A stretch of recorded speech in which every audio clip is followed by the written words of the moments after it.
ಕಾರಣ ಕೊಡಿ. ಒಂದು ಅನಿಲವನ್ನು ಇಟ್ಟಿರುವ ಪಾತ್ರೆಯಲ್ಲಿ ಅದು ಸಂಪೂರ್ಣವಾಗಿ ತುಂಬುತ್ತದೆ.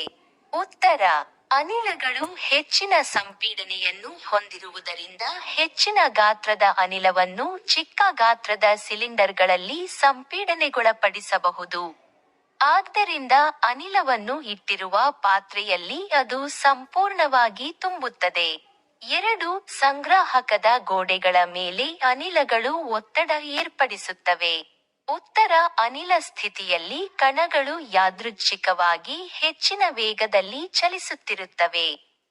ಇದರಿಂದಾಗಿ ಕಣಗಳು ಪರಸ್ಪರ ಬಡಿದುಕೊಳ್ಳುತ್ತವೆ ಮತ್ತು ಸಂಗ್ರಾಹಕದ ಗೋಡೆಗೆ ತಾಗುತ್ತವೆ. ಅನಿಲದ ಕಣಗಳು ಸಂಗ್ರಾಹಕದ ಗೋಡೆಯ ಏಕಮಾನ ವಿಸ್ತೀರ್ಣದ ಮೇಲೆ ಏರ್ಪಡಿಸುವ ಬಲದಿಂದಾಗಿ ಅನಿಲಗಳು ಒತ್ತಡವನ್ನು ಏರ್ಪಡಿಸುತ್ತವೆ. 3. ಮರದ ಮೇಜನ್ನು ಘನವಸ್ತು ಎಂದು ಕರೆಯುತ್ತಾರೆ. ಉತ್ತರ: ಮರದ ಮೇಜು ನಿರ್ದಿಷ್ಟವಾದ ಆಕಾರ ಮತ್ತು ಸ್ಥಿರವಾದ ಗಾತ್ರವನ್ನು ಹೊಂದಿವೆ. ಇವನ್ನು ಬಾಹ್ಯ ಬಲಕ್ಕೆ ಒಳಪಡಿಸಿದಾಗ ತನ್ನ ಆಕಾರವನ್ನು ಕಾಪಾಡಿಕೊಳ್ಳುವ ಪ್ರವೃತ್ತಿಯನ್ನು ಹೊಂದಿವೆ. ಆದ್ದರಿಂದ ಮರದ ಮೇಜನ್ನು ಘನವಸ್ತು ಎಂದು ಕರೆಯುತ್ತಾರೆ. 4.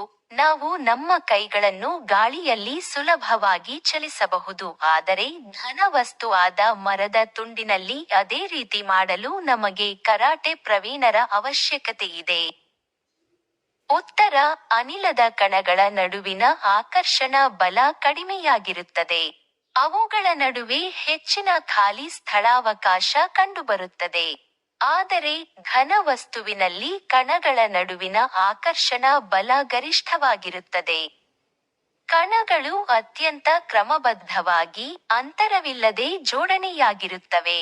5. ಘನಗಳಿಗೆ ಹೋಲಿಸಿದರೆ ಸಾಮಾನ್ಯವಾಗಿ ದ್ರವಗಳು ಕಡಿಮೆ ಸಾಂದ್ರತೆ ಹೊಂದಿವೆ.